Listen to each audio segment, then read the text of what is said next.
After 6-7 months. Wakenya hapendi kuchange vitu. Wewe yeah. If it works, it works. You know, kama unaka Versace ambayo msichana fulani amesema, oh, so it smells so nice. Unaka nayo wewe, you know the truth. It's the truth, right? I'm trying to run away from saying it's the truth, but it's actually the truth. So yeah, I recognize them by that, and just making sure that I know, especially what party they're from, making sure that sisemi mtu wa UDN or DM, wala the other way around, things like that. So I had to really get used to that. Nice one. So let's move a little bit from that. Now you and we thank God for God placing you in that position. You champion for the youth, you champion of course for the women, and of course the PWD. Correct. Because the question guys have always asked themselves, is this a condition Crystal was born with, or it's something that developed over the years? So I wasn't born with a disability. I was born with my full sight. You could actually see clearly. Correct, fully, until maybe around 14, 15 in secondary school, high school. That's when I started to realize that something was wrong with my eyesight. When I was in class, sikuwa naona the blackboard very clearly from my desk. That was the day for blackboard. Siku hizi mna iPads, ndio? Yeah, but Gen Z's wako nazo. They're like, blackboard ni nini?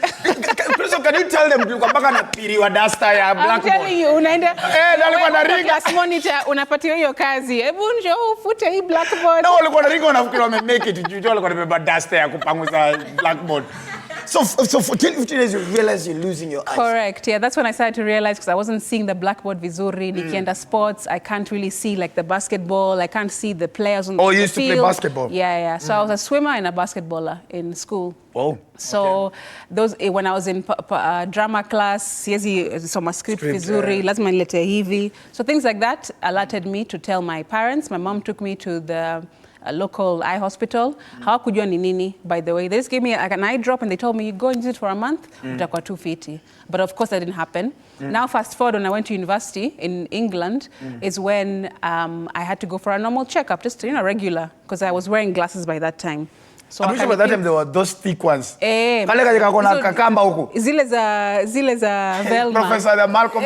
Maze Velma from I remember from Scooby-Doo. No, Scooby-Doo, yes, correct. I remember, yes. So I went for a normal checkup in university. Wakanambia wazungu wakanambia, I'm sorry to alarm you, but there's something terribly wrong with your eyesight. Okay. You have to stop what you're doing, Leo, wende for some tests at the local eye hospital. Because the difference between an optician and an eye hospital, they do two different things. Optician deal with specs and contact lenses. So that's me. Sasa. But an eye hospital will look at the back of the eye, the retina, the optic nerve, what's happening with your pressures, uko nyuma, right, closer to the brain. So I had to go to the eye hospital. They did some tests on me for a couple of weeks, almost 2 months, and then they told me, this is your diagnosis. You have something inaitwa glaucoma. Glaucoma haina cure for now. It has no cure. Only ways of managing it through just using eye drops so that your pressure isipande sana. Because the problem with glaucoma is it's an issue with pressure. Pressure goes too high. So in my eyes at the time, my pressure was in the 40s. And it's supposed to be between 10 and 15. Yeah. So I was almost triple. So ilikuwa the pressure, if you can imagine, this was eating away at my optic nerve. And the optic nerve is what? You use to be able to see. So ilikuwa inaikula pole over the years. So how, at this time now, reality is dawning. Yeah. On you that probably you may not be able to see clearly. Yeah. Probably for the better part of the rest of your years. Yeah. How do you first take it at that time? Yeah, the doctor told me that I don't have many years to go, because that was when I was maybe 20 when I got the diagnosis. He told me by the time you're 24, 25, you'll probably be blind unless someone comes up with a cure. So that didn't happen. So by 24, 25, that's when I had to start accepting my new life, because it was very dark in my eyes. I couldn't walk alone. I had to now buy the white cane, the one that I used to walk around, and then just now navigate my new life, living without disability and now living with a disability.